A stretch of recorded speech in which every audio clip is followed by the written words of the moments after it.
Sometimes the greatest act of love looks like the most dangerous threat. When Jack Colton found 8-year-old Emily Price beside her family's destroyed stagecoach in 1873, he could have left her to die in the Dakota wilderness like any sensible man would.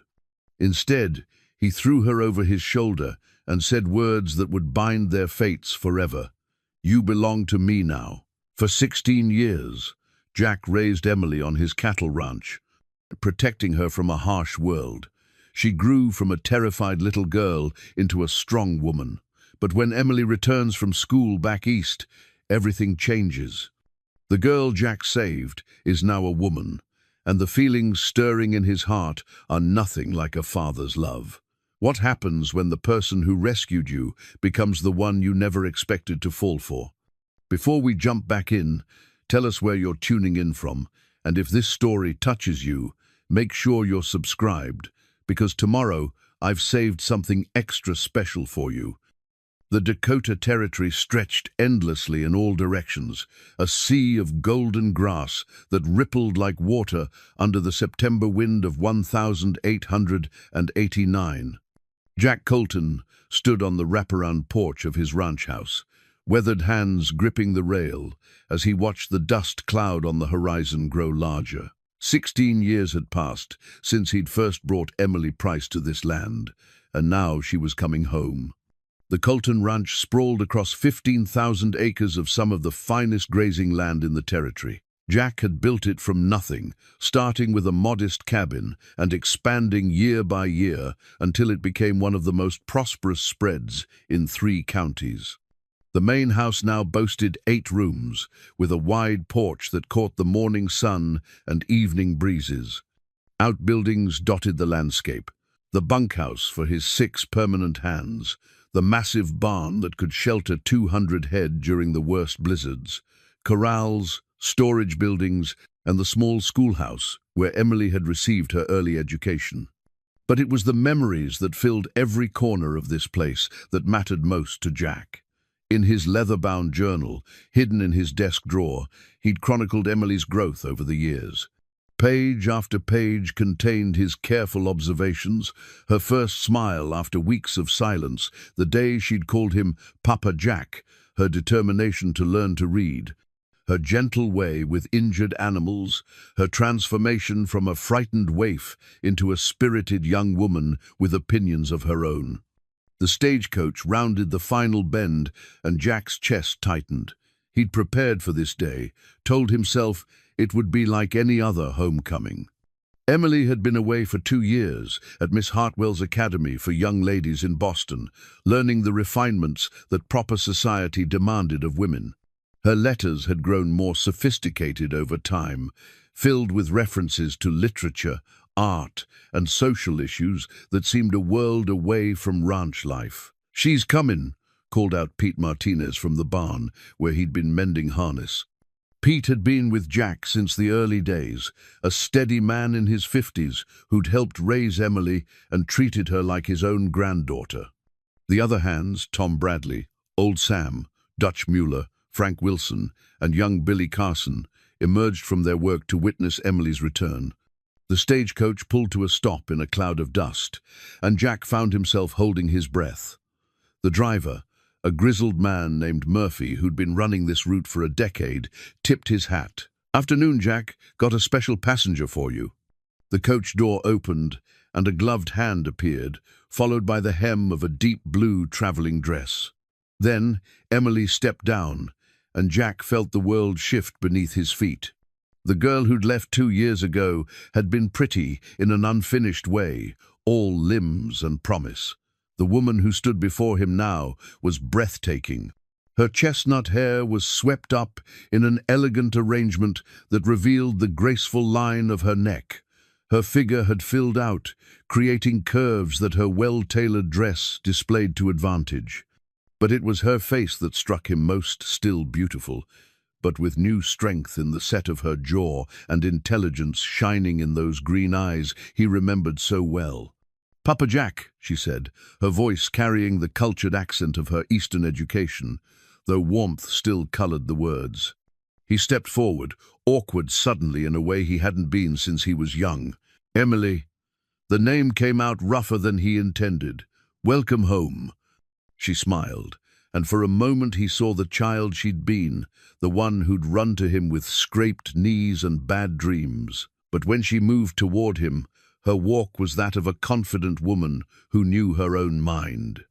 My goodness, you look exactly the same, she said, reaching up to touch his cheek. The gesture was affectionate, but brief, more polite than the enthusiastic hugs of her childhood. Jack managed to smile, though his heart was pounding like a young fool's. Can't say the same for you. You've grown up. I should hope so. 24 is quite beyond childhood, wouldn't you say? The gentle teasing in her voice was familiar, but there was something else there, a distance that hadn't existed before. She turned to greet the ranch hands, who lined up like schoolboys to welcome her home. Pete swept off his hat and bowed formally, making her laugh. Miss Emily, you sure are a sight for old eyes, he said in his accented English. And you're exactly as charming as ever, Pete, she replied, surprising him by responding in fluent Spanish. The man's face lit up with delight.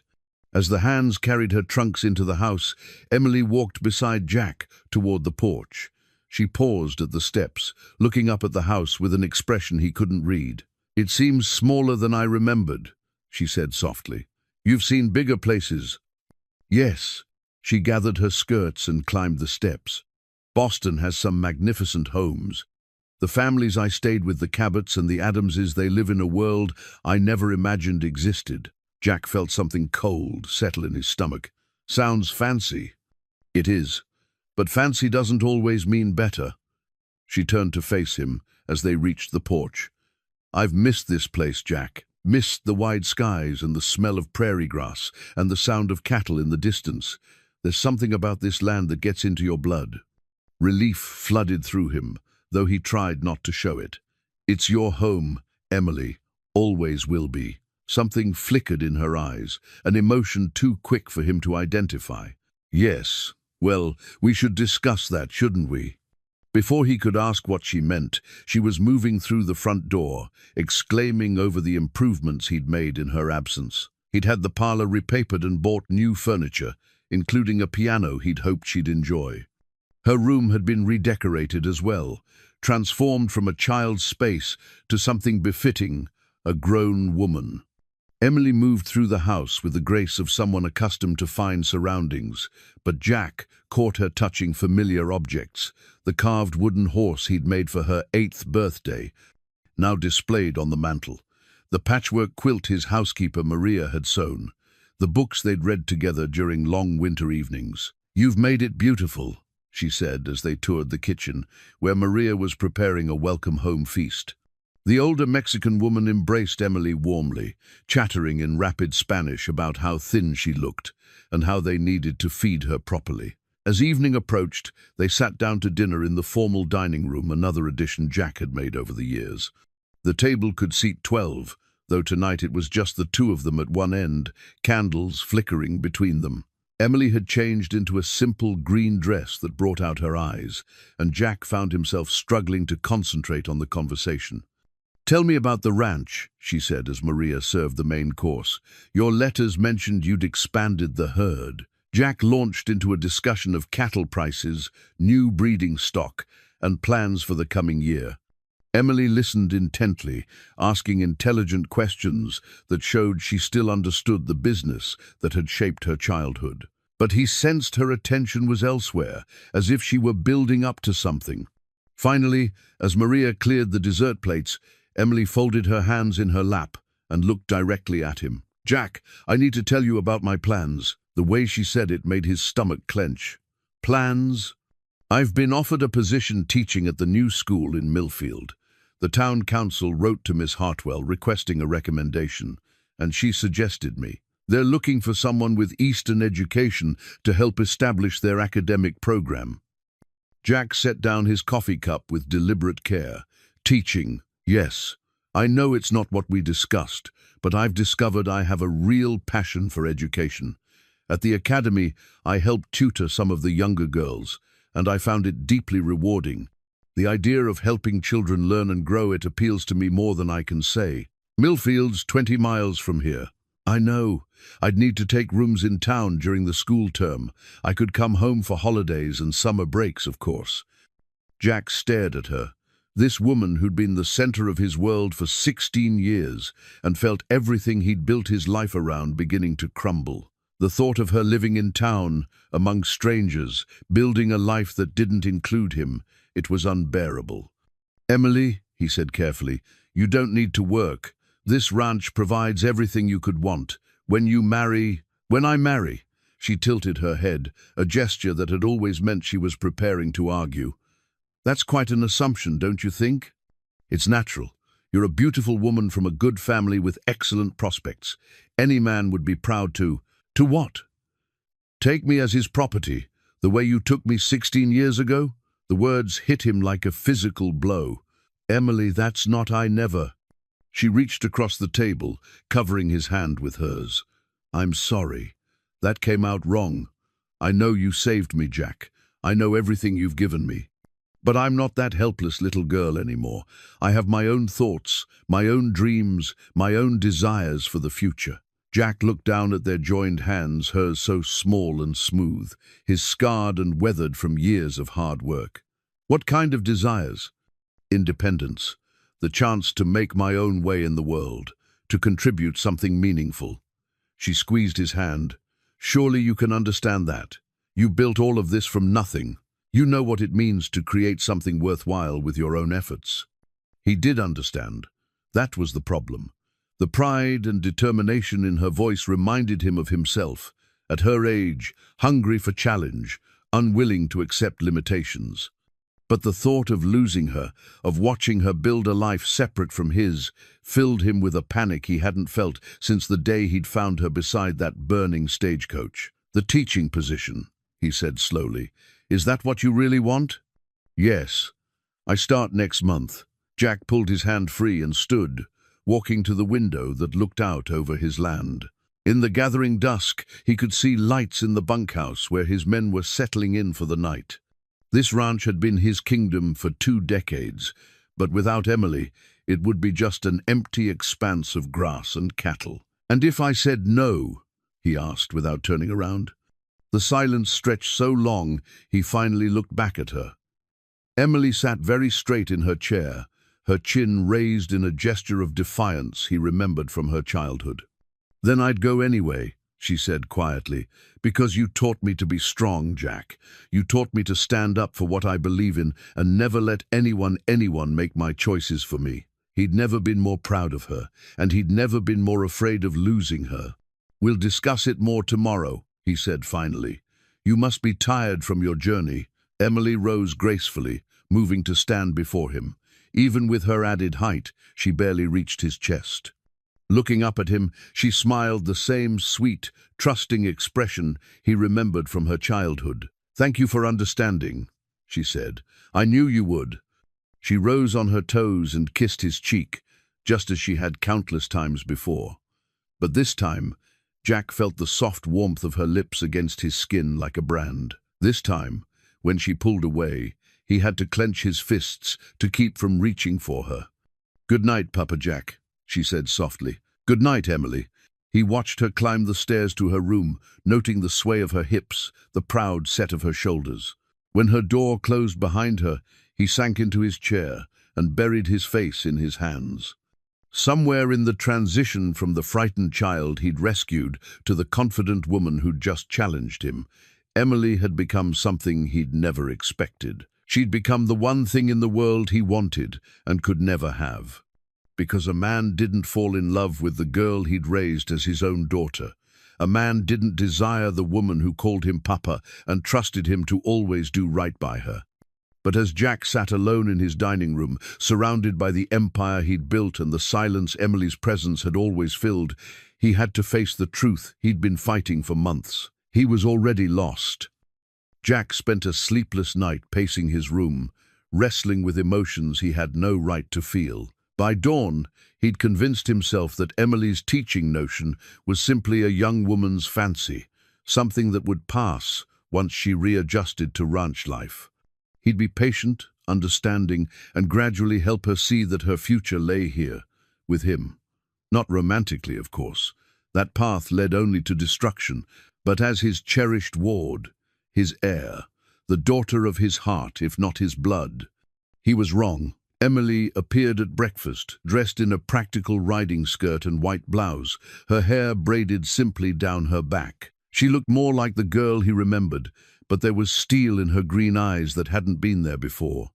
"I'd like to ride into Millfield today," she announced, spreading jam on her biscuit with deliberate precision. "To see the school and meet with the town council." Jack's coffee cup hit the saucer harder than necessary. "Today? The sooner I can begin preparations, the better. The term starts in 3 weeks." She took a delicate bite, chewing thoughtfully. "I was hoping you might accompany me. I'd value your opinion on the arrangements." The request should have pleased him. She still wanted his involvement, his advice. Instead, it felt like she was asking him to help build his own gallows. "Emily, perhaps we should talk more about this teaching business. There are considerations you might not have thought through." "Such as?" Jack pushed eggs around his plate. "Buying time. Teaching's hard work, long hours for little pay. And Millfield, it's not like the refined society you've grown accustomed to back east. It's a rough frontier town, full of cowboys and merchants and—" He searched for tactful words. "Men who might not have honorable intentions toward a young woman living alone." Emily set down her fork and regarded him with the patient expression of someone explaining something obvious to a slow child.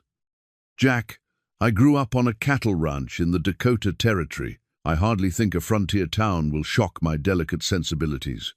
"That's different. Here, you were under my protection.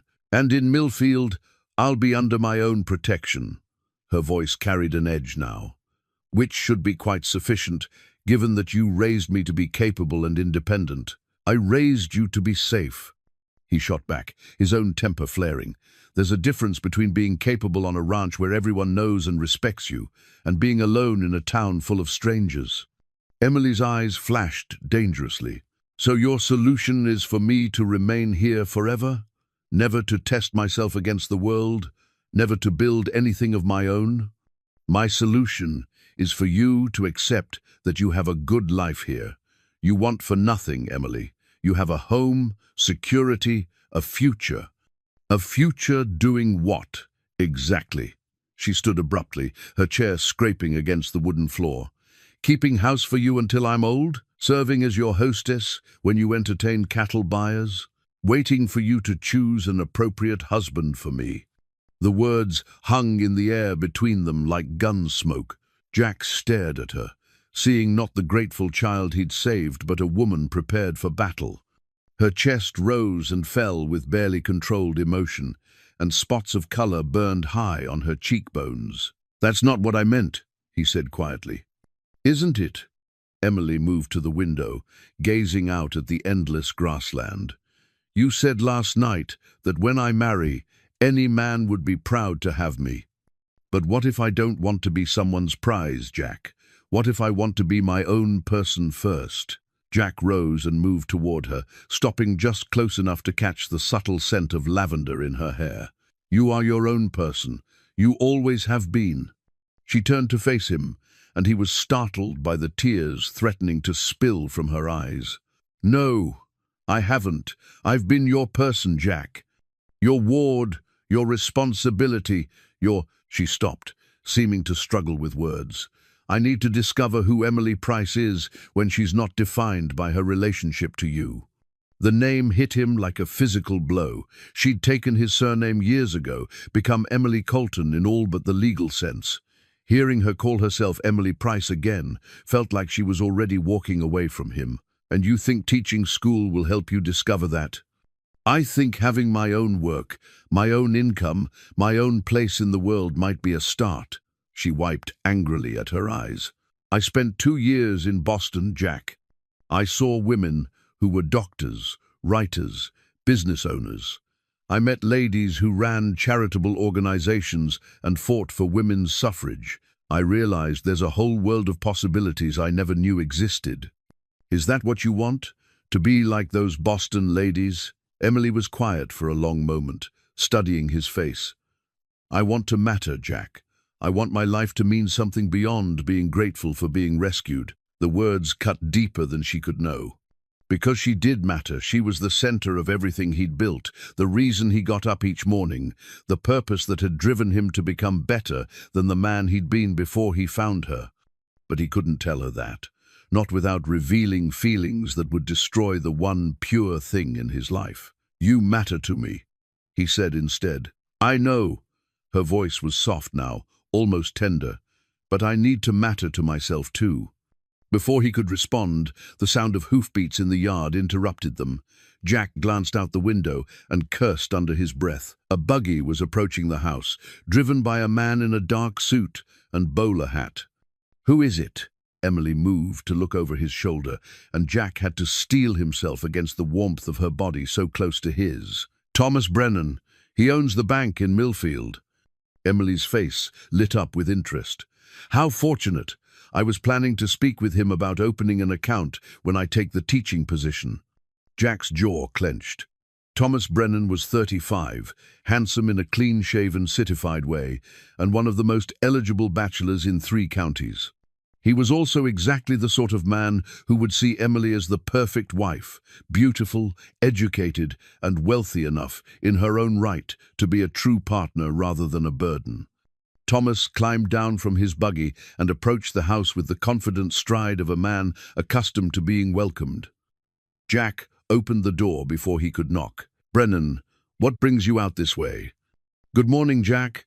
Thomas removed his hat, revealing carefully pomaded brown hair. "I hope you don't mind the intrusion, but I heard Miss Emily had returned from her studies, and I wanted to pay my respects." From behind, Jack came the rustle of skirts as Emily appeared in the doorway. Thomas's eyes widened appreciatively as he took in her appearance. "Miss Colton," he said, offering a formal bow. "Welcome home. I trust your time in Boston was both educational and enjoyable." "Very much so, Mr. Brennan. How kind of you to call." Emily's voice had taken on the polished tones she'd acquired back east. "Won't you come in? I was just telling Jack that I hope to speak with you soon about business matters." "Business matters?" Thomas accepted Jack's grudging invitation to enter, his attention focused entirely on Emily. "How intriguing."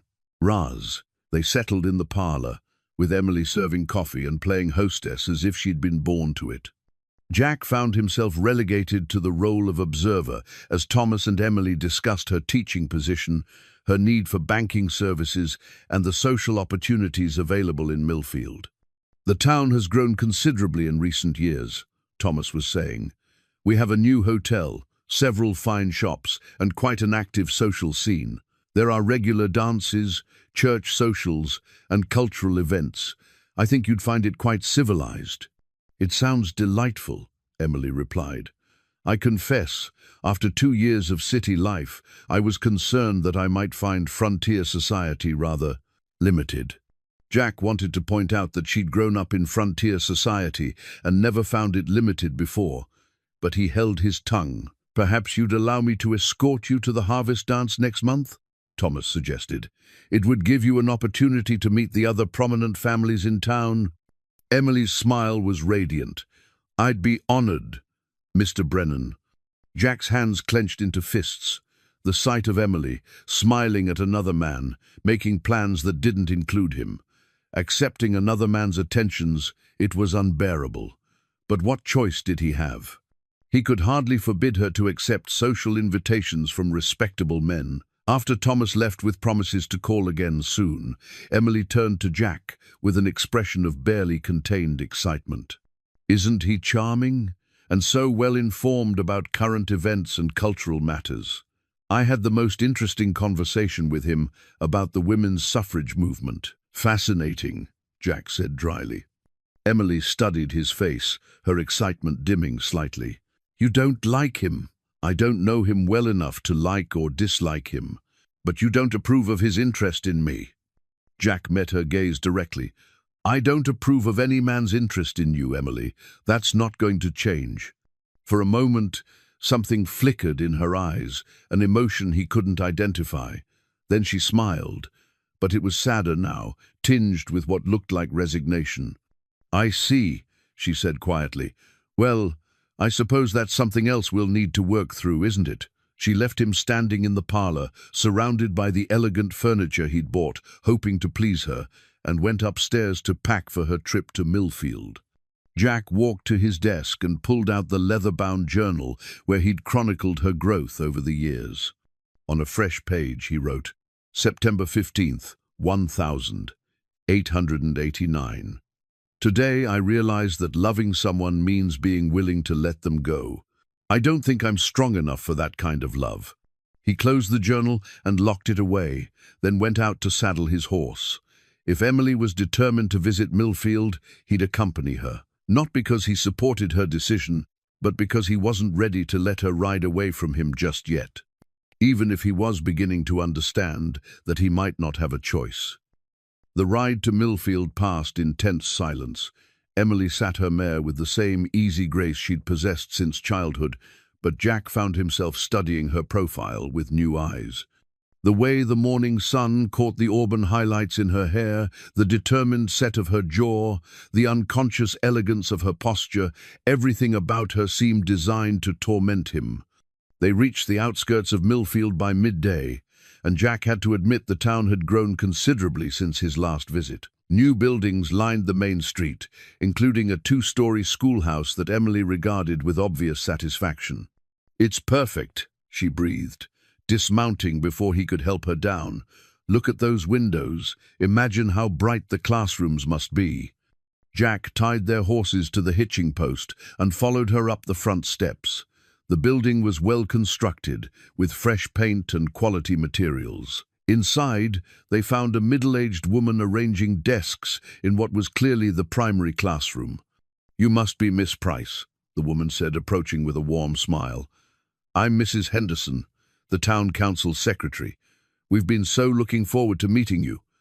Emily accepted the woman's handshake gracefully. "Please, call me Emily. And this is Mr. Colton, my guardian." Guardian. The word sat like lead in Jack's stomach. He forced a polite nod as Mrs. Henderson led them through the building, showing off the modern amenities, a proper library, separate classrooms for different age groups, and living quarters on the second floor that would serve as Emily's residence. "It's quite comfortable," Mrs. Henderson explained as they toured the small apartment. "2 rooms with a private entrance so you won't disturb the students. The town council felt it important that our teacher have suitable accommodations." The rooms were indeed comfortable, a sitting room with a small kitchen area and a bedroom with space for a desk. Simple, but adequate. Emily moved through the space like she was already envisioning her life there, and Jack had to look away. "When would you like me to begin?" Emily asked. "Well, classes don't start for 3 weeks, but if you could come a week early to prepare your curriculum and meet the families." "I'll be here," Emily said firmly. After the tour, they met with several members of the town council, including the mayor and the minister. All were clearly impressed with Emily's education and bearing, and Jack found himself relegated to the role of silent observer as they discussed her duties and salary. "You'll find our children eager to learn," the minister assured her. "Though some of the older boys can be challenging, ranch work makes them think they don't need book learning." Emily smiled. "I grew up on a ranch, Reverend. I understand the value of both kinds of education." On the ride home, Emily was animated with excitement, chattering about lesson plans and teaching methods, while Jack listened with growing dread. She was already gone from him in spirit. He could see it in her face, hear it in her voice. The teaching position wasn't just work to her, it was freedom. They were within sight of the ranch when Emily suddenly reined in her horse. "Jack, there's something we need to discuss." He pulled up beside her, noting the serious expression on her face. "What is it?" "This morning, when Thomas called you were jealous." The direct statement caught him off guard. "Emily, don't deny it. I know you too well." She studied his face with those perceptive green eyes. "You've always been protective, but this was different. The way you looked when he asked me to the dance, any guardian would be concerned about his ward accepting invitations from men she barely knows." "Is that all I am to you, Jack? Your ward?" The question hung between them like a challenge. Jack stared at her, this woman who'd been the center of his world for 16 years, and realized he was at a crossroads. He could lie, maintain the fiction that his feelings were purely paternal, and perhaps preserve what remained of their relationship. Or he could tell her the truth and risk losing her forever. "No," he said quietly. "That's not all you are to me." Emily's breath caught. "Then what am I? You're—" He stopped, the words catching in his throat. How could he explain that she was his heart, his purpose, the reason he'd transformed himself from a drifting ranch hand into a man worthy of her respect? How could he tell her that somewhere in the years of watching her grow and change, she'd become not just his responsibility, but his deepest desire? "You're everything to me, Emily, and that's the problem." She stared at him for a long moment, emotions flickering across her face too quickly for him to read. "Jack, don't," he said sharply. "Don't say anything. I know it's wrong. I know I have no right to feel this way about you, but I can't help it, and I can't pretend anymore." Emily's hands tightened on her reins. "How long?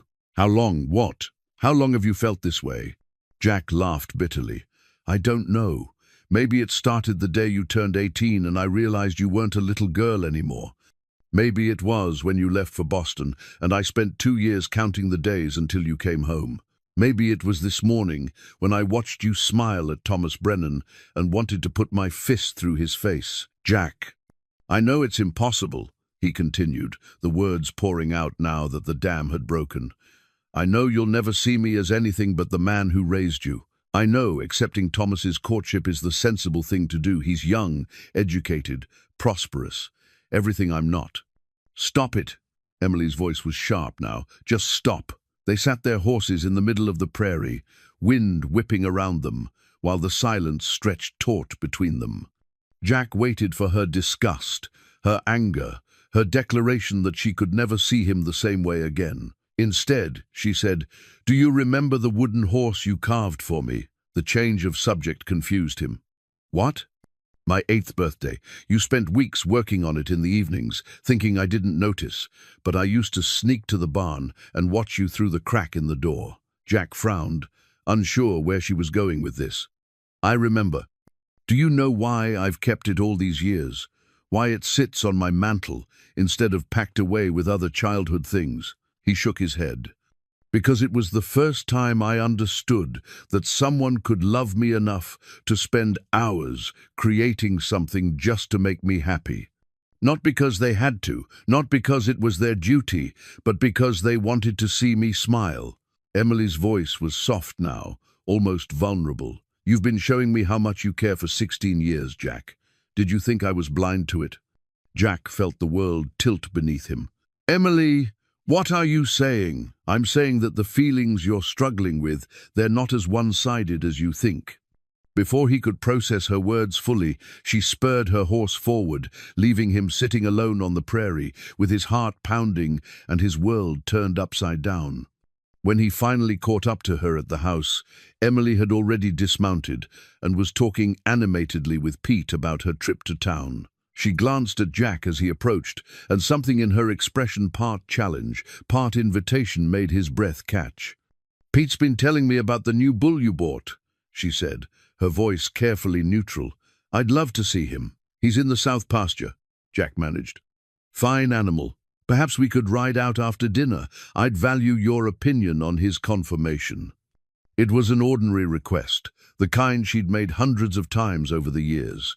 But something in the way she said it, in the way she was looking at him, made it feel like anything but ordinary. "Of course," he said. Emily smiled, the same sweet expression he'd treasured for years, but now charged with new meaning, and headed into the house. Jack stood in the yard, watching her go, and realized that everything had changed between them. He wasn't sure if that was the best thing that had ever happened to him, or the beginning of his destruction.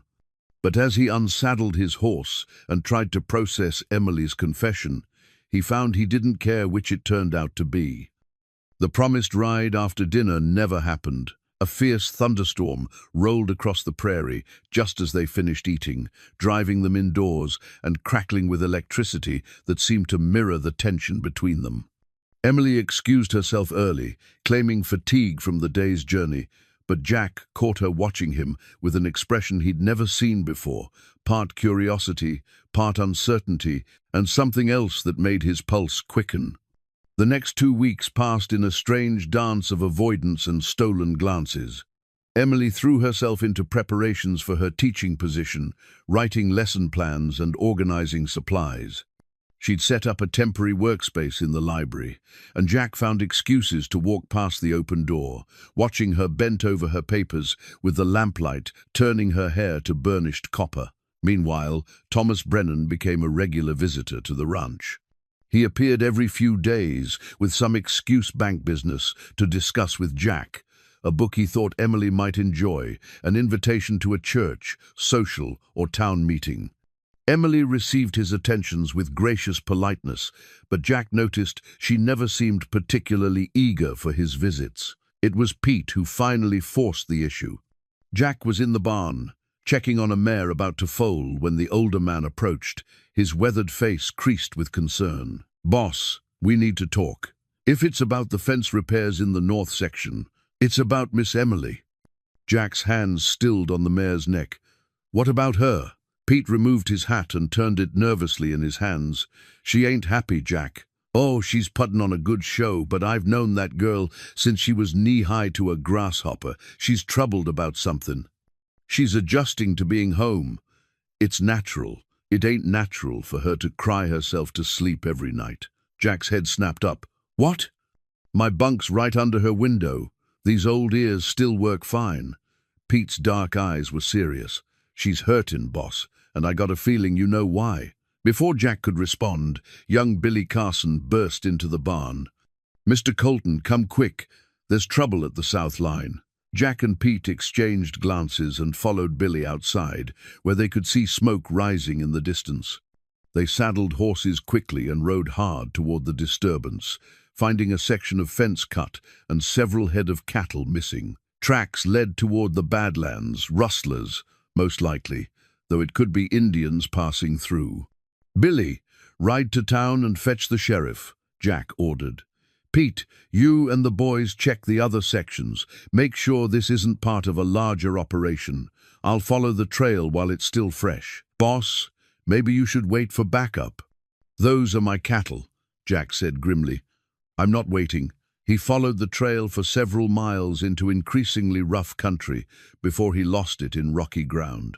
The rustlers knew what they were doing, professionals, not the usual desperate drifters who sometimes tried their luck with isolated ranches. By the time he returned home, dusk was falling and his mood was black. Emily met him at the front door, her face pale with worry. "Pete told me what happened. Are you all right?" "Fine. Lost the trail in the rocks." Jack dismounted stiffly, suddenly feeling every one of his 42 years. Probably Mexican horse thieves heading back across the border. "How many head did they take?" 20, maybe 25. Prime breeding stock." He handed his reins to Billy. "Could have been worse." Emily followed him into the house, where Maria had dinner waiting. As they ate, Jack filled her in on the details, grateful for the distraction from the tension that had been building between them. Emily listened intently, asking practical questions about security and ranch management that reminded him how thoroughly she understood this life. "You should post guards," she said, "at least until the sheriff can organize a proper search." "Already planned on it. And maybe send word to the other ranches in the area. If these men are working the territory systematically." "Emily." Jack set down his fork and looked at her directly. "You don't need to worry about ranch business anymore. Not with your teaching position starting soon." Something shuddered in her expression. "Of course. I forgot I'll be a town schoolma'am soon. Ranch concerns won't be my responsibility." The bitter edge in her voice surprised him. "I thought that's what you wanted." "It is what I want." But she didn't sound convinced. Before Jack could pursue it further, they heard horses approaching. Through the window, they saw Thomas Brennan dismounting from his buggy, even though it was well past the hour for social calls. "Mr. Brennan," Emily said as Jack opened the door, "this is rather late for visiting." Thomas removed his hat, his usually perfect appearance disheveled. "I apologize for the hour, but I heard about the rustling incident and wanted to ensure you were both safe. News travels quickly in town." "We're fine," Jack said curtly, "though I'm surprised word reached Millfield so fast. Sheriff Morrison sent a deputy to alert the other banks. Rustlers sometimes try to sell stolen cattle quickly, and we watch for suspicious transactions." Thomas's attention focused on Emily. "I was particularly concerned for Miss Emily's safety, given that she'll be living in town soon." "I'm perfectly capable of taking care of myself," Emily said, but Thomas continued as if she hadn't spoken. "Actually, that's something I wanted to discuss. The school board met this evening, and we feel it would be prudent to delay the start of classes until this rustling business is resolved." Emily stiffened. "Delay the classes?" "Just temporarily. A week or two at most. We can't risk having our teacher traveling back and forth to the ranch until we're certain the area is secure." Jack saw the flash of anger in Emily's eyes before she controlled it. "I see. And was I consulted about this decision?" "Well, no, but because it seems to me that the person most affected by this delay might have had some input into the decision." Thomas looked taken aback by her sharp tone. "Miss Emily, I understand your eagerness to begin your duties, but surely your safety is more important than—" "My safety is my own concern, Mr. Brennan, and I don't appreciate having decisions made about my life without my consultation." An uncomfortable silence fell over the room. Jack found himself in the unusual position of feeling sympathy for Thomas, who clearly hadn't expected this reaction from the gracious young lady he'd been courting.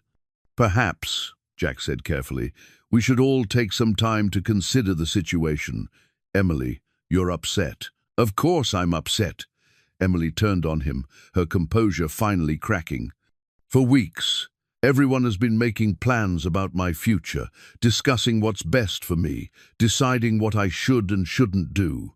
Does anyone care what I actually want?" "Emily," Thomas began. "No, Mr. Brennan, you've made your position quite clear.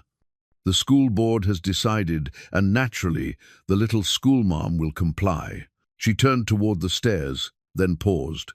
"I believe I've had enough of people making my decisions for me." She climbed the stairs with dignity intact, but Jack heard her bedroom door slam a moment later. Thomas shifted uncomfortably. "Perhaps I should go. I didn't mean to upset her." "She's had a difficult day," Jack said, though privately he thought Emily's anger was entirely justified. After Thomas left, Jack climbed the stairs and stood outside Emily's door, listening to the soft sounds of movement within. He raised his hand to knock, then hesitated. What could he say? That he understood her frustration, that he wanted her to have the independence she craved. That would be a lie, and Emily deserved better than his lies. The truth was, he was relieved about the delay. Every day that kept Emily at the ranch instead of in town was a gift he wasn't prepared to refuse. But as he stood in the hallway listening to her restless movements, Jack realized that his relief came at the cost of Emily's happiness. And for the first time since he'd found her beside that burning stagecoach, he had to wonder if protecting her was the same thing as loving her. From downstairs came the sound of Pete talking to the other hands about guard duties and security measures. Tomorrow would bring new challenges, new threats to everything Jack had built. But tonight, the greatest threat wasn't rustlers or thieves. Tonight, the greatest threat was his own selfish heart, and his growing fear that loving Emily meant he'd eventually have to let her go. October arrived with an early blizzard that trapped everyone on the ranch for 3 days. The storm struck without warning, transforming the prairie into a howling white wilderness that made venturing beyond the house impossible. Jack found himself confined with Emily in a way they hadn't been since her childhood, and the forced intimacy proved both a blessing and a torment. On the first day, they maintained careful politeness, like strangers sharing a hotel lobby. Emily read in the library while Jack worked on account books in his study. They met at meals with conversation limited to safe topics, the weather, the cattle, mundane ranch concerns. But as the hours stretched and the wind continued its relentless assault on the house, the artificial distance became harder to maintain. It was Emily who broke first. Jack was in his study late that evening, reviewing the pocket watch that had belonged to his father, the only inheritance he'd received from a man who died, thinking his son was worthless. The watch had stopped working years ago, but Jack kept it anyway, a reminder of where he'd come from and how far he'd traveled. He was considering whether Emily might like to have it someday when she appeared in the doorway. "May I come in?" He looked up, startled. She wore a simple blue dress that brought out her eyes, and her hair hung loose around her shoulders in a way that made her look younger, more vulnerable. "Of course." She entered and settled into the chair across from his desk, tucking her feet under her in a gesture that was pure childhood habit. "I wanted to apologize for the other night. I was rude to Thomas, and to you. You had every right to be angry." "Perhaps, but that doesn't excuse poor manners." She studied his face in the lamplight. "You look tired, Jack." He was tired. The constant strain of wanting her while trying to maintain proper distance was wearing him down. "It's been a long few weeks. The rustling business, among other things." Emily was quiet for a moment, her gaze moving around the familiar room. This had been her refuge as a child whenever thunderstorms frightened her or nightmares woke her. Jack had spent countless evenings reading to her in this very chair, watching her drift off to sleep, curled up on the old leather sofa by the fireplace. "Do you remember when I was 12, and that terrible storm kept us awake all night?" she asked suddenly. Jack smiled despite himself. "You insisted the wind sounded like wolves howling. You told me stories about brave princesses who weren't afraid of anything until I fell asleep." Emily's expression grew wistful. "I felt so safe in here with you. Like nothing in the world could hurt me as long as you were watching over me." The words cut deep because they reminded him of what they'd lost, that simple, uncomplicated trust that had defined their relationship for so many years. "You're not 12 anymore, Emily." "No, I'm not." She rose and moved to the window, though there was nothing to see but swirling snow. "Sometimes I miss being 12. Things were so much simpler then." "Simpler how?" "I knew my place in the world. I knew who I was, Jack Colton's little girl. I knew who loved me and whom I loved in return." She turned to face him. "Now everything is complicated." Jack set down his pen carefully. "What's complicated about it?" "You know what." The words hung between them, charged with meaning. Jack rose and moved to stand beside her at the window, close enough to smell the lavender soap she favored, close enough to see the pulse beating in her throat. "Emily, tell me about before," she said suddenly. "Before what?" "Before you found me. What were you like? What did you want from life?" The question surprised him. In all the years they'd been together, Emily had rarely asked about his past. He'd told her the basics, that he'd worked various jobs, saved his money, and eventually bought this land to start the ranch. But he'd never shared the darker truths about the man he'd been. "Why do you want to know?" "Because I realized the other day that I know almost nothing about Jack Colton before he became my guardian. You know everything about me, my fears, my dreams, my childhood memories. But you're a mystery to me." Jack was quiet for a long moment, weighing how much truth she could handle. "I wasn't a good man before I found you." "What does that mean?" "It means I drifted from job to job, town to town, never staying anywhere long enough to matter to anyone. I had no purpose, no direction. I was—" He stopped, searching for words. "I was empty, Emily, just going through the motions of living without any real reason for it." Emily studied his profile in the lamplight. "What changed?" "You did." The words came out rougher than he intended. "The moment I saw you beside that wagon, so small and frightened but still breathing, I knew I had a purpose. You gave me something worth building a life around." "Is that why you saved me? Because you needed purpose?" Jack turned to face her fully. "I saved you because leaving you there would have been murder. But I kept you, raised you, loved you, because you made me want to be better than I was." Emily's eyes were bright with unshed tears. "And now?" "Now what?" Now I'm grown. I don't need saving anymore. So what's your purpose now? It was the question he'd been avoiding for months. Without Emily needing him, who was he? What was the point of all he'd built if she was going to leave and make a life elsewhere? I don't know, he admitted. Emily stepped closer, so close he could see the individual lashes framing her green eyes. Maybe that's why this is so hard for both of us. We're both trying to figure out who we are now, that I'm not your little girl anymore. You'll always be... No.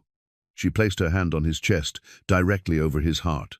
I'll always be the woman you raised, the woman you shaped with your love and care. But I'm not your little girl, Jack. I haven't been for a long time. The feel of her hand against his chest was almost more than he could bear. Her touch was warm through the fabric of his shirt, and he could feel his heart hammering against her palm. Emily, you should go back to your room. Why? Because if you don't, I'm going to do something we'll both regret. Instead of stepping away, she moved closer. What if I don't want to go back to my room? What if I want to know what it feels like to be close to you, not as your ward, but as a woman? Jack's control hung by a thread.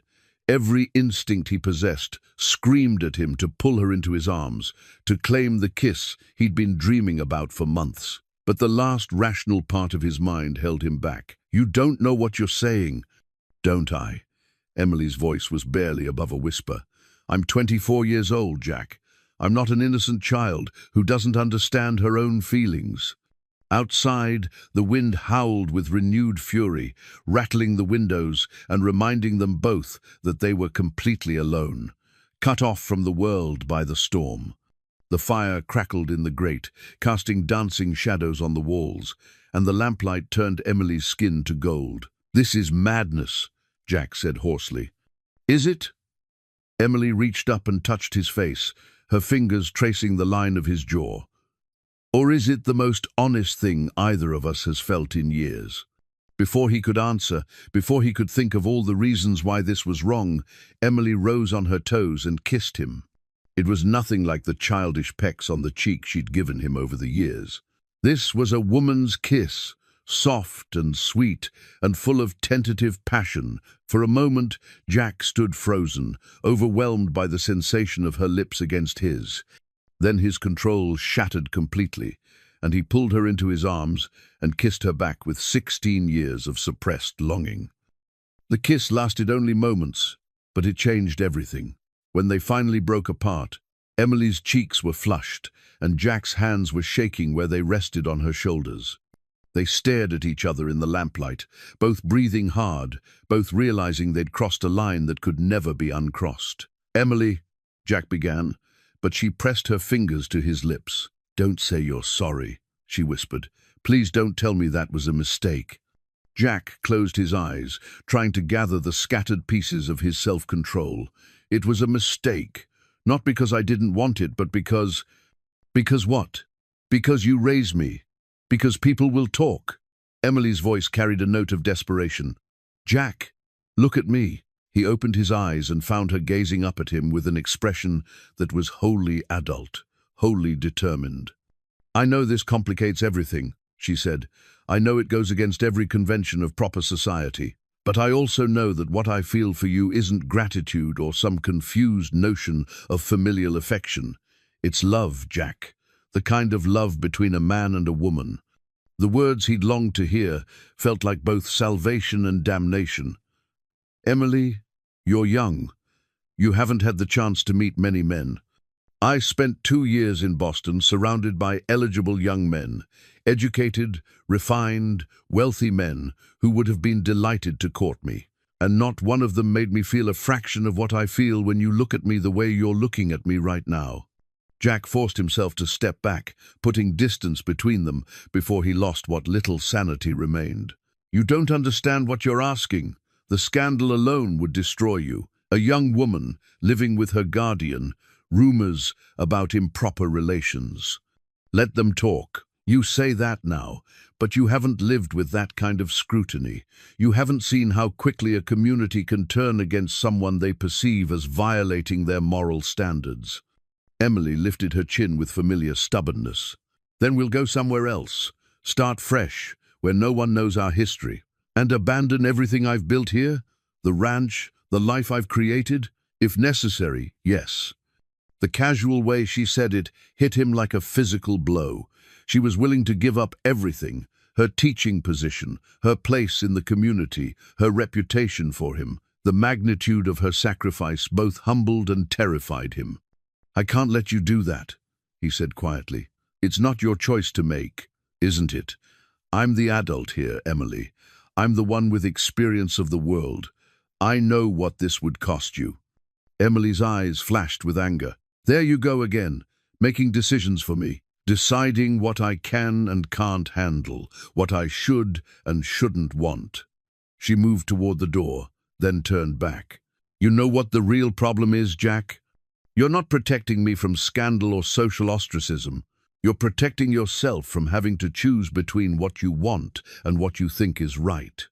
The accusation stung because it held a kernel of truth. "Maybe I am.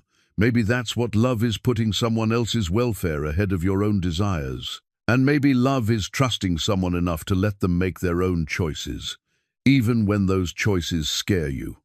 She left him standing in his study, surrounded by the symbols of his success, the deed to his land, the account books showing his prosperity, the leather-bound journal documenting Emily's growth. But for the first time in years, none of it seemed to matter. The storm cleared by morning, but the emotional atmosphere in the house remained charged. Emily was polite but distant at breakfast, and Jack found himself watching her with new awareness of every gesture, every expression. When she announced she was riding into town to check on the school preparations, he didn't try to stop her. He should have. Emily returned that afternoon with news that changed everything.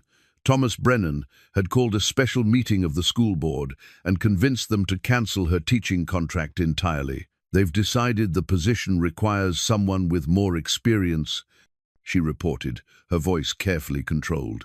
"Someone older, more settled. They've offered it to a widow from St. Paul." Jack felt a surge of protective rage. "On what grounds? Your qualifications are excellent." Thomas seemed to feel that recent events, the rustling, the general lawlessness in the territory, made it unsuitable for a young, unmarried woman to live alone in town. Emily's smile was bitter. "He was very concerned for my welfare." "Bastard," Jack muttered. "Quite possibly, but he's a clever bastard. He presented his argument in terms of protecting me, which made it impossible for the other board members to disagree without seeming callous." Jack studied her face, noting the tight control she was maintaining over her emotions. "What will you do now?" "I don't know." For the first time since her return from Boston, Emily sounded truly lost. "I suppose I could write to other schools, look for positions in other towns. Or you could stay here." The words hung between them, loaded with implication. Emily met his gaze directly. "As what, Jack? Your ward forever? Your spinster companion growing old in your shadow?"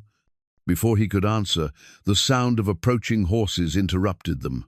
Through the window, they saw Thomas Brennan's buggy approaching, followed by a second carriage Jack didn't recognize. "More visitors," Emily said with evident distaste. Thomas emerged from his buggy with his usual self-importance. But it was the occupants of the second carriage who captured Jack's attention, a well-dressed couple in their 50s, clearly people of means and refinement. "Miss Emily," Thomas called as they approached the house, "I'd like you to meet Mr. and Mrs. Harrison from Boston. They're old friends of the Cabot family." Emily's face went pale. The Cabots had been one of the prominent families who'd hosted her during her time in Boston. She'd mentioned them frequently in her letters, wealthy merchants with connections throughout New England society. Mrs. Harrison was a handsome woman with graying hair and intelligent eyes that assessed Emily with obvious approval. "My dear Miss Price," she said warmly, "how wonderful to meet you at last. Charlotte Cabot has told us so much about you." "Mrs. Harrison," Emily replied, her voice carefully controlled. "What a surprise. We're traveling west on business, Mr. Harrison explained. "Charlotte insisted we call on you while we were in the territory. She's quite concerned about your welfare, living so far from civilization." Jack felt the familiar tightness in his chest that came whenever Emily's Eastern connections intruded on their life. These people represented everything he couldn't give her: sophistication, culture, social position. "Won't you come in?" Emily offered, though Jack heard the reluctance in her voice. As they settled in the parlor, Mrs. Harrison got straight to the point. "Charlotte asked us to extend an invitation, my dear. She and her husband are planning an extended trip to Europe, a grand tour lasting several months. They'd love for you to accompany them as a companion for their daughter Margaret." Emily's teacup rattled against its saucer. Europe? Paris, Rome, Vienna, London, all the great cultural centers. It would be an extraordinary opportunity for a young woman of your intelligence and refinement. Mrs. Harrison's smile was kind but determined. "And afterwards, we've arranged for you to interview for a position with a very exclusive girls' academy in New York. The headmistress is a dear friend, and she's quite eager to meet you." "No." Jack watched Emily's face as the offer sank in. Here was everything she'd talked about: wanting independence, meaningful work, a chance to see the world. The teaching position in Millfield seemed provincial by comparison. "That's very generous," Emily said slowly. "You'd leave within the month," Mr. Harrison added. "The ship sails from New York in 6 weeks." Thomas beamed, as if he'd orchestrated the entire offer. "Isn't it perfect, Miss Emily? Just when one door closes, another opens." Emily glanced at Jack, and he saw the conflict in her eyes, excitement warring with uncertainty, opportunity battling with loyalty. "I'll need time to consider it," she said finally. "Of course, dear," Mrs. Harrison replied, "but don't wait too long. Opportunities like this don't come along often." After the visitors left, Emily and Jack sat in silence in the parlor, the weight of unspoken words heavy between them. "Are you going to accept?" Jack asked finally. Emily turned to look at him, and he saw tears threatening to spill from her eyes. "I don't know," she whispered. "Tell me not to go, Jack. Tell me to stay here with you." It was the moment he'd been dreading, the choice between his own happiness and hers. He could ask her to stay, could offer her marriage and a life as his wife. But that would trap her in the same limited world she was desperate to escape. "I can't do that," he said quietly. "Why not?" "Because if I asked you to stay, you would. And someday you'd resent me for it."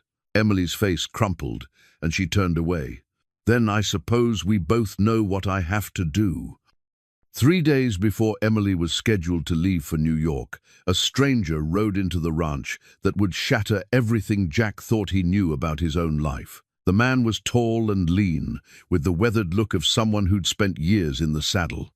His clothes were dusty from travel, but his gun belt was well maintained, and his eyes held the alert watchfulness of a professional. Jack was breaking horses in the corral when the stranger approached, walking with the careful, measured gait of a man accustomed to danger. Pete emerged from the barn, hand resting casually on his sidearm, while the other hands paused in their work to watch. "Help you with something?" Jack called, not dismounting from the half-broken gelding he was working. The stranger touched the brim of his hat politely. "Looking for a man called Jake Coleman. Heard he might be in these parts." Jack's blood turned to ice, but he kept his expression neutral. "Don't know anyone by that name. You might try the next spread over." "Funny thing about that." The stranger pulled a folded paper from his vest pocket, a wanted poster, Jack realized with growing dread. "This here drawing looks an awful lot like you. Course, it's 16 years old, so a man could change some in that time." Jack dismounted slowly, his mind racing. Jake Coleman was a name he'd buried along with the man he used to be. That man had been an outlaw, a member of the Dalton gang who'd robbed banks and trains across 3 territories. That man had been wanted for murder after a job went wrong in Kansas, leaving 2 innocent people dead. "Jake Coleman's dead," Jack said quietly. "Is he now?" The stranger's smile was thin. "Well, that's interesting, because I'm a bounty hunter named Cray, and I got paper says he's worth $5,000, dead or alive." From the corner of his eye, Jack saw Emily emerge from the house, probably drawn by the commotion. His heart clenched as he realized she was about to learn the truth about the man who'd raised her, that her savior was himself a wanted criminal. There must be some mistake, Emily called, approaching with the confident stride of someone accustomed to handling ranch business. Mr. Colton is a respected rancher and citizen of this territory. Cray tipped his hat to her. Ma'am, and you'd be Miss Emily Colton, she replied with quiet dignity.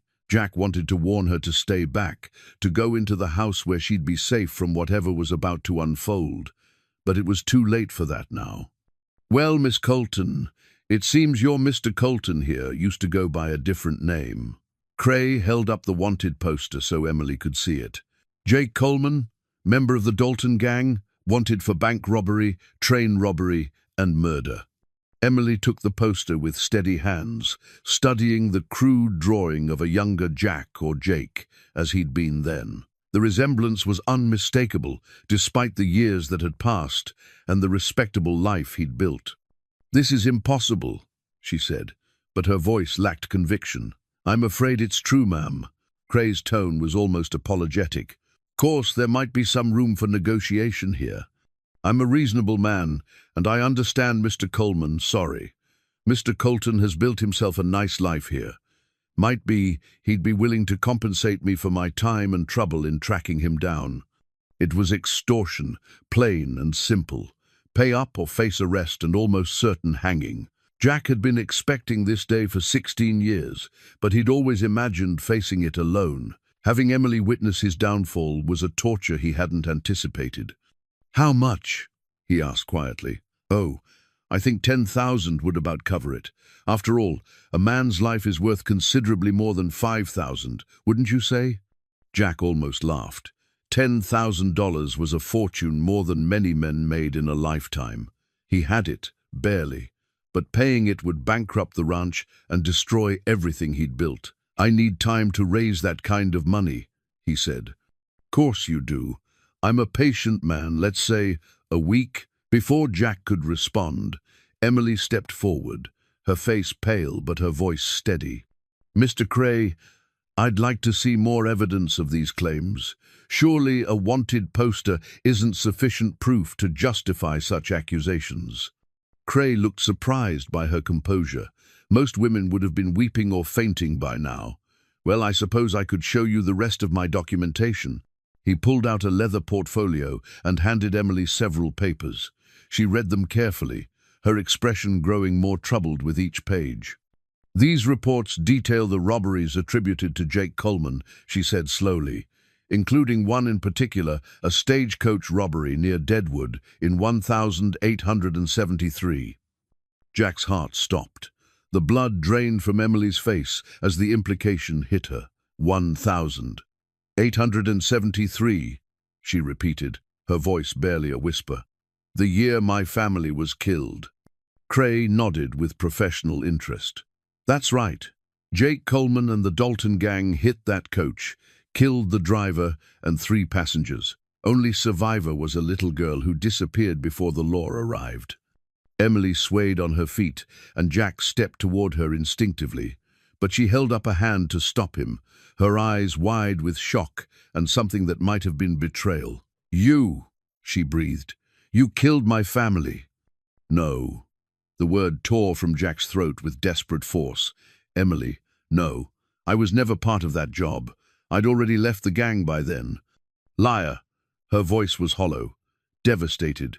You found me because you were there, because you helped murder my parents. Emily, listen to me. Did you feel guilty? Tears were streaming down her face now. Is that why you took me in? Some twisted form of penance for what you'd done? Jack reached for her again, and this time she stumbled backward, away from him. Don't touch me, she said, her voice breaking. Don't you ever touch me again. She turned and ran toward the house, leaving Jack standing in the yard with his past spread out like evidence at a trial.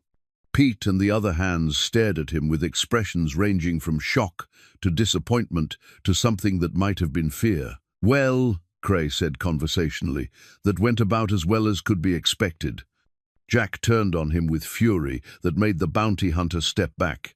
You son of a bitch! You planned this. You knew she'd be here. I make it my business to know everything about the men I track, Cray shrugged. Makes for better leverage. Though, I got to say, I didn't expect her to take it quite so hard. Get off my land, Jack snarled. Now, we still got business to discuss. 1 week, Coleman, $10,000, or I take you in. Cray mounted his horse and rode away, leaving Jack alone with the wreckage of his life. Pete approached cautiously, his weathered face creased with concern. Boss, what do you want us to do? Jack stared at the house where Emily had taken refuge, knowing she was inside, crying over the revelation that the man who'd saved her might also be the man who'd destroyed her family. I don't know, Pete, he said quietly. I honestly don't know. That evening, Jack knocked on Emily's bedroom door. There was no answer, but he could hear her moving around inside. He tried the handle and found it locked, the first time in 16 years that Emily had locked a door against him. Emily, please. Let me explain. There's nothing to explain, came her muffled voice. I know everything I need to know. You know nothing. That bounty hunter is telling you lies, half-truths. Are you Jake Coleman? Jack closed his eyes. Yes. Were you a member of the Dalton gang? Yes, but did the Dalton gang rob the stagecoach that killed my family? The silence stretched between them, heavy with 16 years of love and trust that were crumbling into dust. Yes, Jack whispered, but I wasn't there, Emily. I'd left the gang months before. I was tracking them, trying to stop them. You're lying. I'm not. Emily, please just let me tell you the truth, the whole truth. I've heard enough truth for one day. Jack pressed his palm against the door, wishing he could reach through the wood and touch her face, make her see that whatever else he'd been, whatever sins stained his past, his love for her was real. I know how this looks, he said. I know you think I took you in out of guilt. But that's not how it was. When I found you beside that coach, when I saw how small and frightened you were, Emily, you saved me every bit as much as I saved you. Go away, Jack.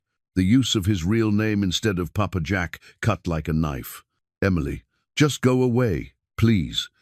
Jack stood outside her door for another few minutes, listening to the silence within.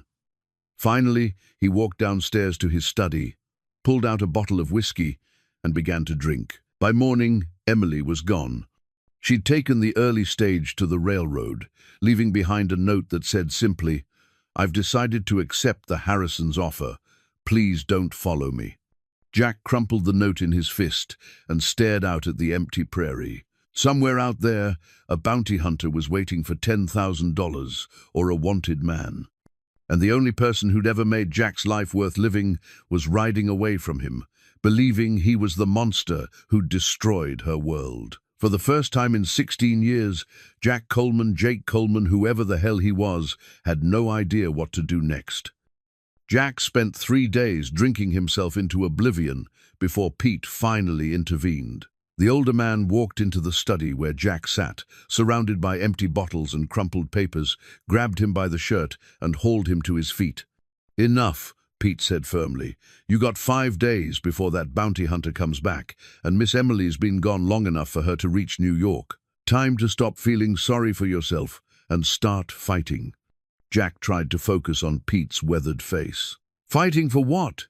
She's gone, Pete. She thinks I killed her family. Did you? No. The word came out stronger than Jack had spoken anything in days. No. I wasn't there. I'd left the gang months before. Then prove it. How? It was 16 years ago. Most of the gang is dead or scattered to the winds. Pete released him and stepped back, hands on his hips. Then you better find the ones who ain't, because that girl loves you, boss, even if she's too hurt and confused to see it right now. But she ain't gonna come back on faith alone. You need evidence. Jack sank back into his chair, running his hands through his hair. Even if I could prove I wasn't there, it doesn't change what I was. I robbed banks, Pete. I killed men. Maybe not Emily's family, but other people's families. And then you changed. You became a different man. You raised that girl with more love and care than most. Blood fathers show their children. Pete's voice softened. The question is, which man are you gonna be now? The outlaw who gives up when things get hard, or the man who'd do anything to protect what matters most. After Pete left, Jack sat in his study, staring at the hidden cache of gold he'd revealed behind a loose stone in the fireplace. $20,000 in double eagles and dust, saved from his outlaw days and carefully hoarded over the years. He'd planned to give it all to Emily for her future, a dowry to ensure she'd never want for anything. Now, it might be the key to saving both their lives. The money was proof of his criminal past, but it was also proof of something else, that he'd been planning to leave the gang even before the stagecoach robbery. He'd been saving for a legitimate life, gathering enough capital to buy land and start over. The robbery that killed Emily's family had happened because the gang was desperate for one last big score before they split up. Jack had refused to participate. It was the beginning of his break with the Dalton brothers, and ultimately what had saved him from being there when everything went wrong. But proving that would require finding someone who'd been there, someone who could testify that Jake Coleman had already gone his separate way. Jack spent the next day writing letters to contacts in every town where the gang had operated, calling in favors from men who owed him their lives or their freedom. Most of the responses would take weeks to arrive, if they came at all. But there was one lead he could follow immediately. Sam Dalton, the youngest of the brothers, had been captured 2 years after the stagecoach robbery and sentenced to 20 years in the territorial prison. If anyone could verify Jack's whereabouts during the crime, it was Sam. The problem was convincing a man who had every reason to hate him to tell the truth. Meanwhile, Jack had to deal with the more immediate threat of Cray's return. The bounty hunter wasn't just after money, he was the type who enjoyed the hunt, who took satisfaction in bringing down men who thought they'd escaped their past. Jack could pay him off, but there was no guarantee Cray wouldn't come back for more, or simply turn him in anyway for the satisfaction of it. That night, Jack called his men together in the bunkhouse. Pete, Tom, Dutch, Frank, Billy, and old Sam, 6 men who'd worked for him for years, who'd helped him build this ranch from nothing. They deserved to know the truth about their boss. "I suppose you've all heard the stories by now," Jack began, "about who I used to be." The men exchanged glances, but none of them spoke. Finally, Pete nodded. "We heard. Question is, does it change anything?" Jack looked around at their faces weathered, honest men who'd followed his leadership and benefited from his fairness. "That depends on whether you can work for a man with blood on his hands." "Boss," Tom Bradley spoke up, his voice quiet but firm. "I killed 3 men in the war. Old Sam there shot a claim jumper in Colorado. Dutch fought Apaches for 5 years. We all got blood on our hands. Question ain't what you done in the past, it's what kind of man you are now. And what kind of man am I? The kind who'd ride into a blizzard to pull a sick calf out of a drift," Frank Wilson said. "The kind who paid for Billy's ma's medicine when she was dying, even though Billy hadn't been working here but a month. The kind who raised a little orphan girl like she was his own precious daughter," Dutch Mueller added, "and treated her with more respect and care than some men show their wives." Jack felt his throat tighten. "She's gone. She thinks I killed her family." "Then bring her back," old Sam said simply. "Prove you didn't." "How?" Pete stepped forward. "By doing what you always do when something threatens this ranch. You fight for it." The next morning, Jack rode into Millfield to confront Thomas Brennan. He found the banker in his office, looking smug and self-satisfied behind his polished desk. "Jack," Thomas said, rising with false concern, "I heard about your difficulties. Terrible business, having your past catch up with you like that. Cut the act, Brennan. We both know you're behind this." Thomas's expression didn't change, but something flickered in his eyes.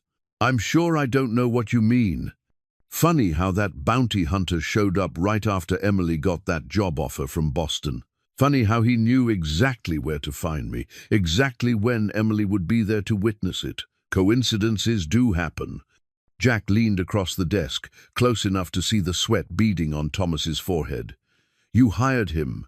You've been digging into my past, looking for leverage to get Emily away from me. Even if that were true, Thomas said carefully. It doesn't change the facts. You are Jake Coleman. You were an outlaw, and Emily deserves better than to be associated with a wanted criminal. You don't give a damn about what Emily deserves. You want her for yourself, and you couldn't stand that she'd never look at you the way she looked at me. Thomas's composure finally cracked. The way she looked at you? You mean like a daughter looks at her father? Or did you delude yourself into thinking it was something more? Jack's hand moved to his gun, and Thomas paled. Careful, Brennan. You're already in deeper than you realize. You can't threaten me. I'm a respected businessman, and you're a wanted outlaw. Who do you think the law will believe? Maybe, but we're not in a court of law right now, are we? Jack straightened up. Here's what's going to happen. You're going to tell me exactly what arrangement you made with Cray, and you're going to help me fix this mess you've created. And if I refuse? Jack smiled, and for the first time in years, it was the smile of Jake Coleman, the outlaw. Then I'll stop pretending to be a respectable rancher and remind you what I used to be good at. Thomas stared at him for a long moment, then sank back into his chair. Cray came to me a month ago, said he was tracking Jake Coleman and had reason to believe he was in this area. He wanted information about local ranchers who'd arrived around 16 years ago. And you gave him my name. I gave him several names, but when he described Coleman, the age, the build, the general appearance, I thought of you. Thomas's voice grew stronger, more defiant. I did some checking. Your story about coming from Kansas, about working as a ranch hand before buying your land, none of it checks out. There's no record of Jack Colton before he appeared in Dakota Territory with enough money to buy prime grazing land. Jack had to admit it was solid detective work, even if the motivation was purely selfish. So you hired him to expose me. I paid him to verify his suspicions. The rest was his idea, including the timing of his revelation. Thomas nodded reluctantly. I wanted Emily to see what kind of man she was living with before she made any permanent commitments. Permanent commitments? You mean before she realized she was in love with me? The banker's face flushed red. That's unnatural. Disgusting. A man doesn't fall in love with his own ward. No, a man like you doesn't. But then, you've never loved anyone more than yourself, have you, Brennan? Jack turned to leave, then paused at the door. One more thing. Where's Cray staying? The hotel, room 12. Good, because we're going to pay him a visit. Together. Thomas started to protest, but Jack cut him off. You created this mess, Brennan. Now you're going to help me clean it up. And if you're thinking about warning Cray or running to the sheriff, remember this. I've got nothing left to lose now. That makes me a very dangerous man. As they walked toward the hotel, Jack's mind was already working through the possibilities. Cray was a professional, but he was also greedy. Men like that always had weaknesses, and Jack had spent years learning how to exploit them. The question was whether he could do it fast enough to save Emily from a life of believing the worst about the man who'd loved her more than his own life. Because somewhere on a train headed east, Emily was carrying his heart with her, even if she didn't know it. And Jack would be damned if he'd let a bounty hunter and a jealous banker destroy the only good thing he'd ever done. The old Jake Coleman might have run when faced with impossible odds, but Jack Colton, the man Emily had helped him become, was going to fight, even if it killed him. Jack found Cray in the hotel saloon, playing poker with 3 local men who looked like they were being systematically relieved of their money. The bounty hunter glanced up as Jack and Thomas entered, his hand moving instinctively toward his gun before he recognized them. Well, Mr. Coleman, and the distinguished Mr. Brennan. Cray's smile was wolfish. Come to discuss terms? Little early, ain't it? Still got 3 days. Jack pulled out a chair and sat down at the table, uninvited. The other players, sensing trouble, quickly gathered their remaining stakes and departed. Thomas remained standing near the door, looking like he wanted to flee. Change of plans, Jack said calmly. I'm not paying you a damn thing.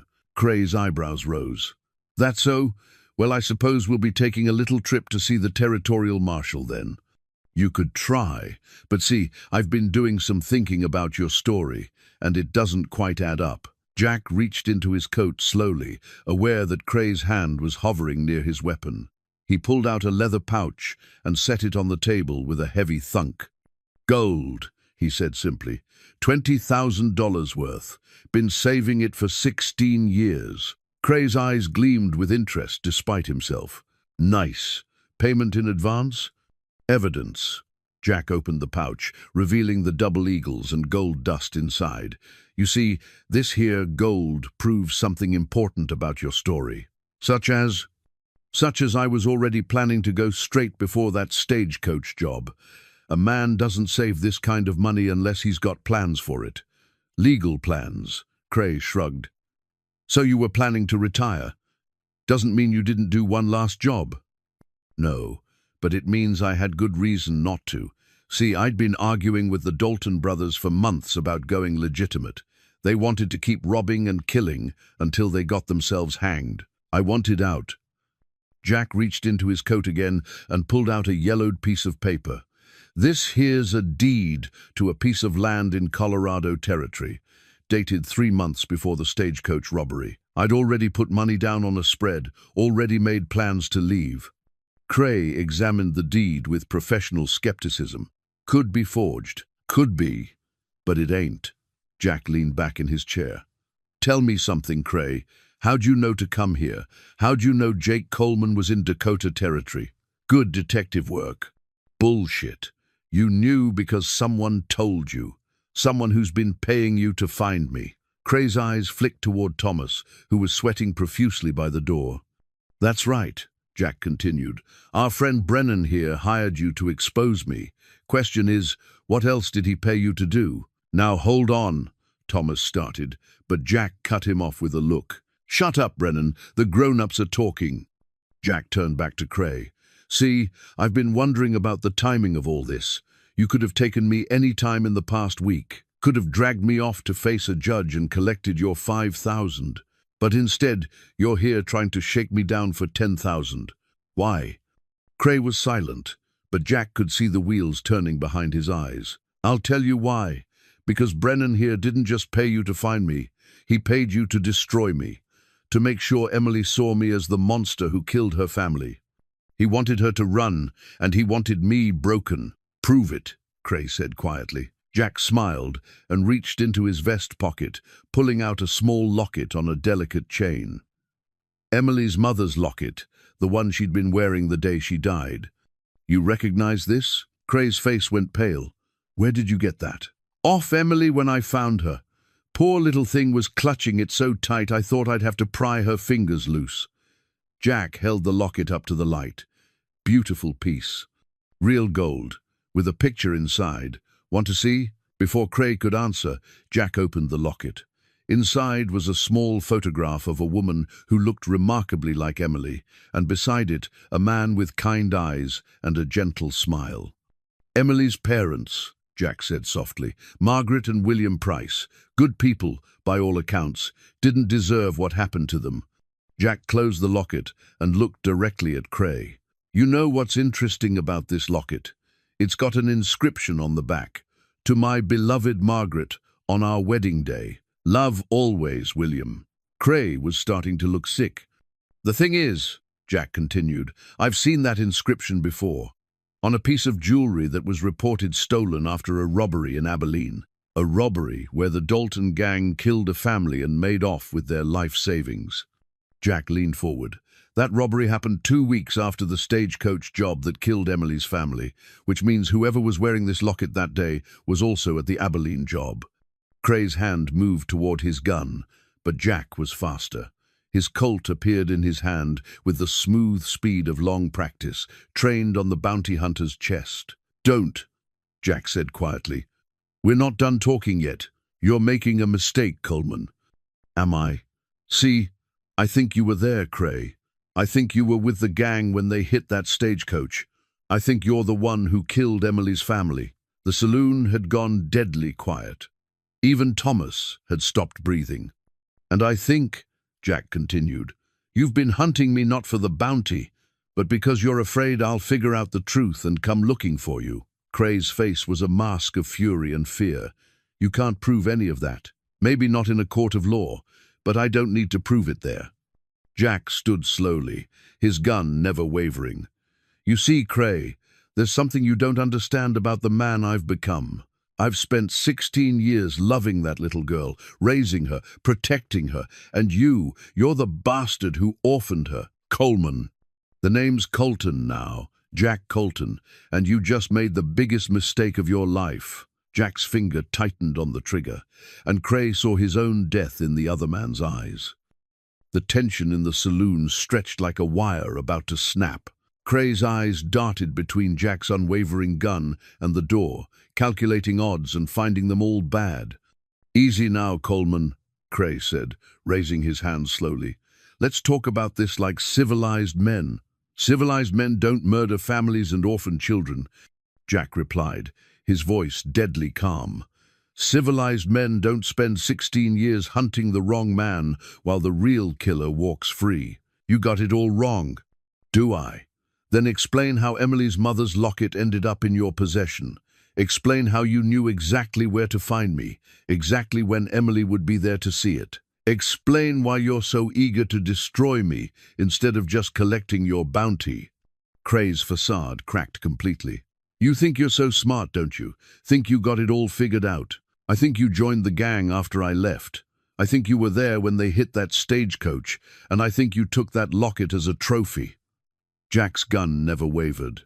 What I can't figure out is why you've been hunting me instead of just disappearing with your share of the loot. Cray laughed bitterly. Share? There wasn't any share, Coleman. Your precious Dalton brothers cut me out after the job. Said I was too rough, too unpredictable, left me with nothing but a dead family's jewelry and a price on my head. So you became a bounty hunter. Smart cover. Smart enough. Been tracking down my old associates one by one, collecting rewards and settling scores. Cray's eyes hardened.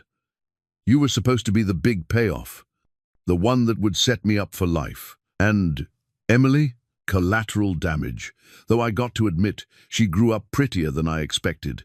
Shame she had to learn the truth about her precious papa. Something cold and deadly settled in Jack's chest. You remember her from that day? Course I remember. Little thing hiding under her mama's skirts, screaming when we dragged the bodies out. Had to knock her unconscious to get her to shut up. The admission hit Jack like a physical blow.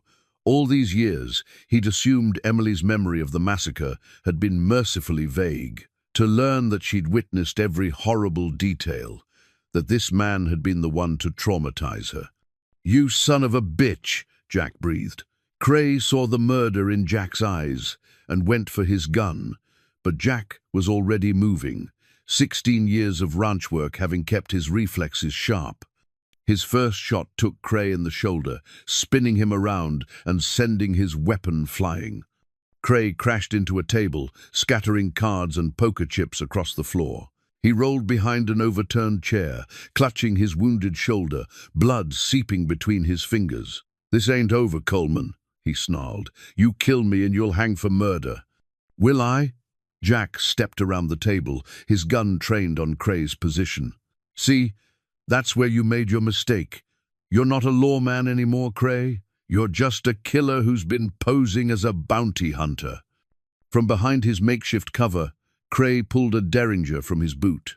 But as he rose to fire, Jack was ready. His second shot took Cray center mass, the heavy slug from his Colt, .45, driving the man backward into the wall.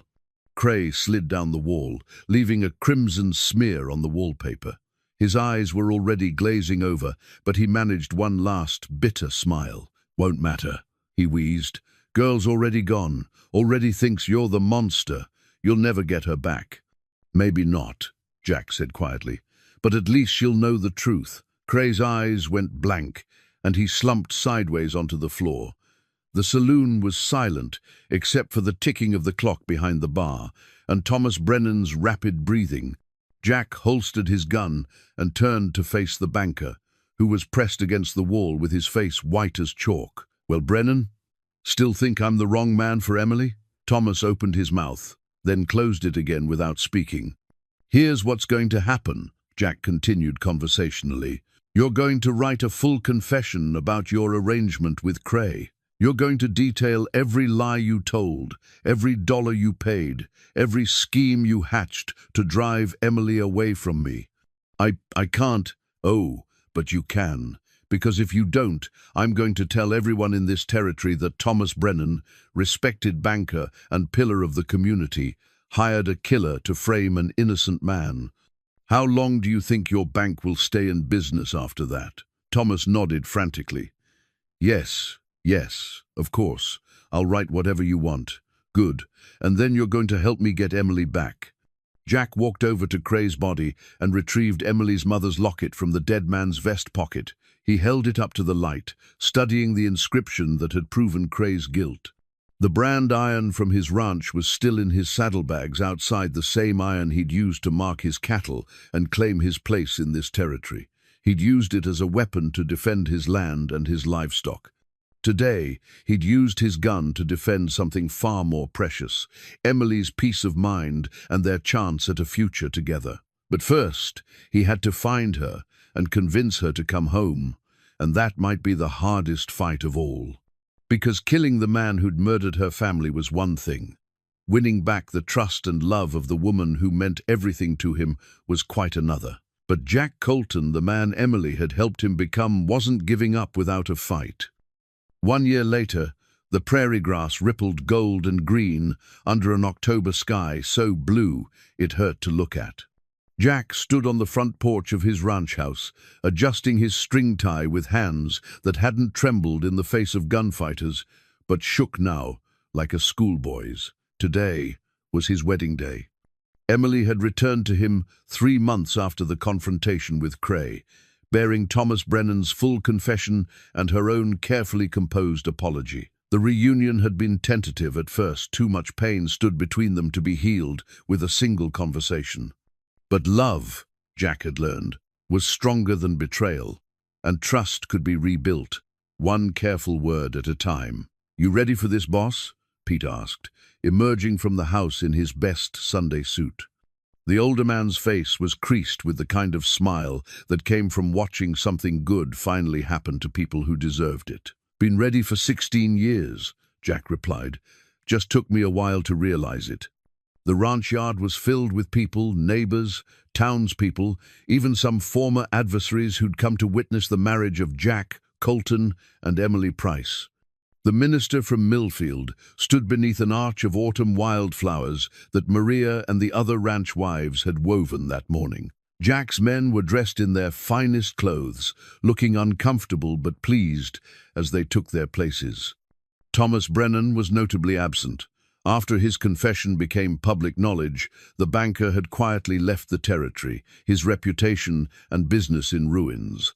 Jack felt no sympathy for him. Some betrayals carried consequences that lasted a lifetime.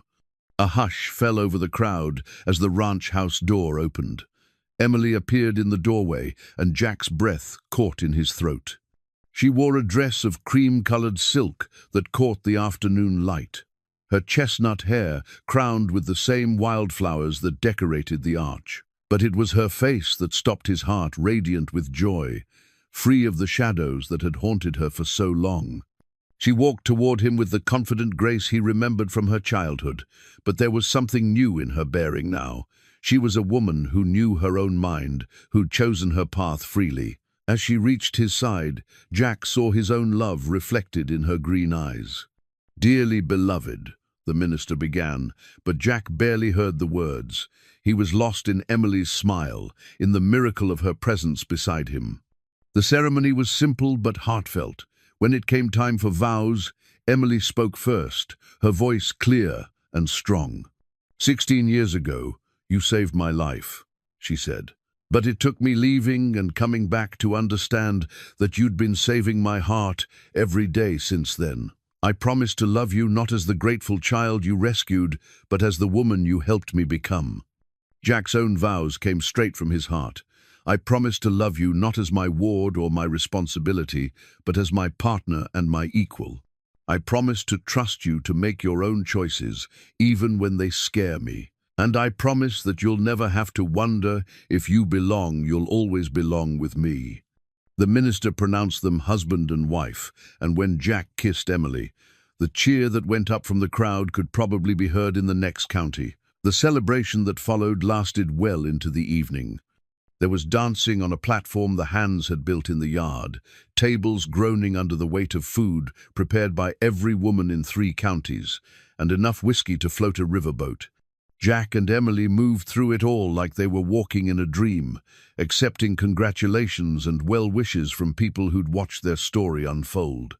As the sun set and the lanterns were lit, Jack found Emily standing by the corral, watching their guests dance and laugh in the golden light. "Happy?" he asked, slipping his arms around her waist from behind. "Completely." She leaned back against his chest. "Though I have to admit, Mrs. Henderson cornered me earlier with very pointed questions about when we might be expecting little Coltons." Jack chuckled. "And what did you tell her?" "That we're still adjusting to being husband and wife." "But—" She turned in his arms, her eyes bright with mischief. "I didn't say we weren't practicing." The look she gave him made Jack's pulse quicken. "Mrs. Colton, are you being improper?" "Thoroughly." "Is that a problem, Mr. Colton?" "Not even a little bit." As if sensing their need for privacy, the crowd began to disperse. Pete and the hands would handle the cleanup tomorrow. Tonight was for new beginnings. Jack and Emily walked hand in hand to the house they would now share as husband and wife.